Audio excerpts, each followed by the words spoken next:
For centuries, opera is ranked as one of the pinnacles of high art. While black women have a long-standing history in the art form, many were relegated to altering their appearance to adhere to the art form's European roots.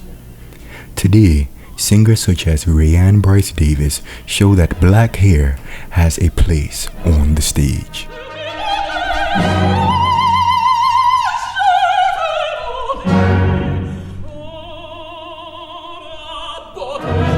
For me, it's very important to be unchanging in who I am.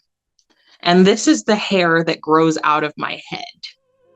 My very strong preference is to always have a fro, to have, a twist out, to have head wraps, to have things that come from the Black experience, and to not change that. And that was very revolutionary for me when I was a young artist coming out, because opera is glamorous and therefore you must look very European, and that's everyone that I saw around me, that's what they were doing.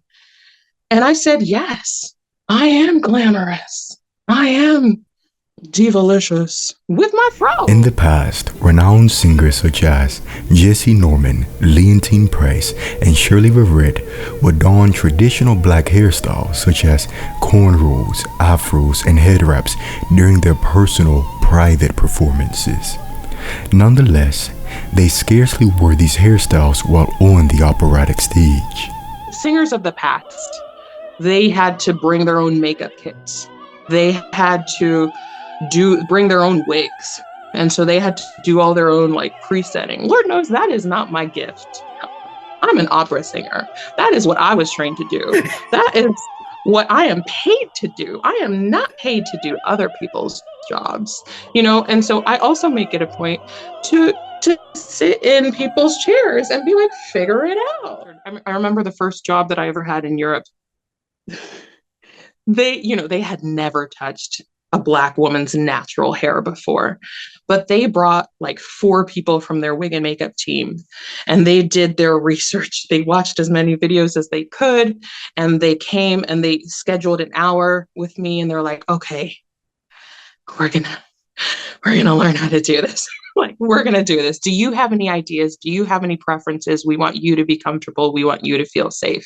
And that's the best meeting point to succeed, because they have to learn, because we are here and we are not changing for them.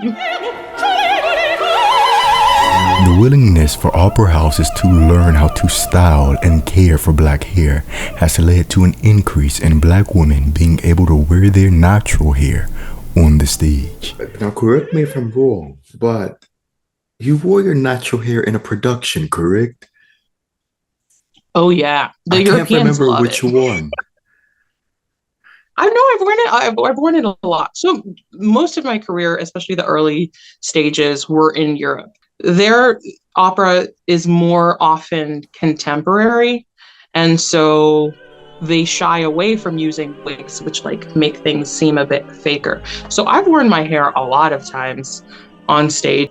America still likes their glamour, more traditional things, and as well, there isn't as much of a budget to create things. So sometimes you're just wearing wigs that exist, and they don't know that Black wigs exist as well with textured hair. And so all of that information is coming. And whenever I'm in someone's seat, I'm like, what do you think about giving her some texture? She can be a queen with texture.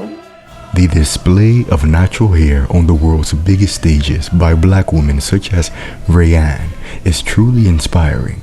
It's remarkable to witness the recognition and attention they receive for what matters most, their voices.